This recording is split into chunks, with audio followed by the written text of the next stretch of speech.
ये कहानी है सूरदास की।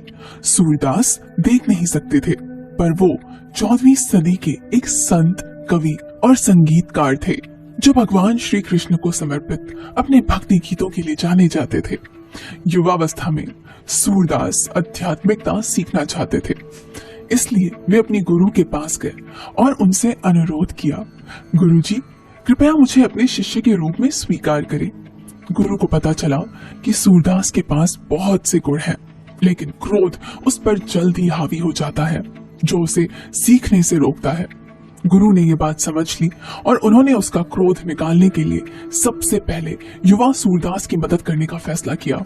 गुरु ने सूरदास से कहा, तुम 1 महीने तक सभी गतिविधियों को करते हुए भगवान के नाम का जाप करो और फिर मुझसे मिलो। युवा सूरदास अध्यात्म सीखने के लिए बहुत उत्सुक था, लेकिन उसने उन निर्देशों का पालन किया और हर काम करते हुए भगवान के नाम का जाप करता रहा। इस तरह 1 महीना बीत गया और उसके अगले दिन वो अपने गुरु से मिलने निकला। गुरु के आश्रम की ओर जाते समय एक सफाई कर्मी गली की सफाई कर रहा था और जब सूरदास उनके पास पहुंचा तो सफाई कर्मी की लापरवाही से सूरदास के कपड़ों पर गंदगी आ गई। सूरदास को क्रोध आ गया और उसने क्रोधित होकर सफाई कर्मी को डांटते हुए कहा, तुझे दिखाई नहीं देता? जब कोई पास से गुजर रहा हो तो थोड़ा संभल कर काम करना चाहिए। आज तेरी वजह से मेरे वस्त्र मैले हो गए और मेरा वक्त भी बर्बाद हो गया। ये कहकर सूरदास घर वापस चले गया और कपड़े बदलकर फिर से अपने गुरु से मिलने चल पड़ा। जब वो अपने गुरु से मिला तो गुरु ने उससे कहा, सूरदास, तुम अभी शिक्षा के लिए तैयार नहीं हो। तुम अभी अपना जप जारी रखो और 1 महीने बाद फिर मुझसे आकर मिलो। सूरदास गुरुजी की आज्ञा का पालन करते हुए वहां से चल पड़ा।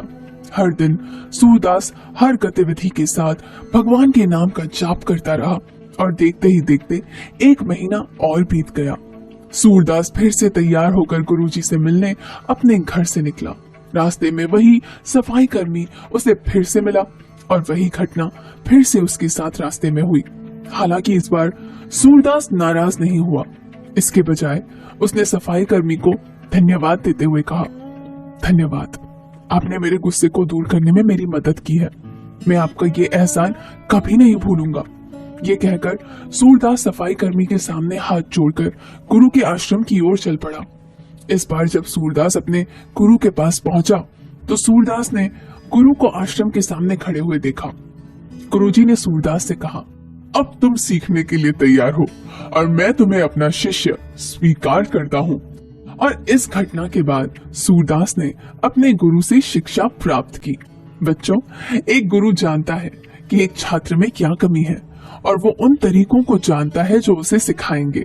एक छात्र के रूप में आपको गुरु के वचनों में विश्वास रखना चाहिए और भक्ति के साथ उनका पालन करना चाहिए। हम हर स्थिति को अपने दोषों को महसूस करने और दूर करने के अवसर के रूप में देख सकते हैं। ये केवल भगवान के नाम जप की शक्ति के कारण ही संभव है।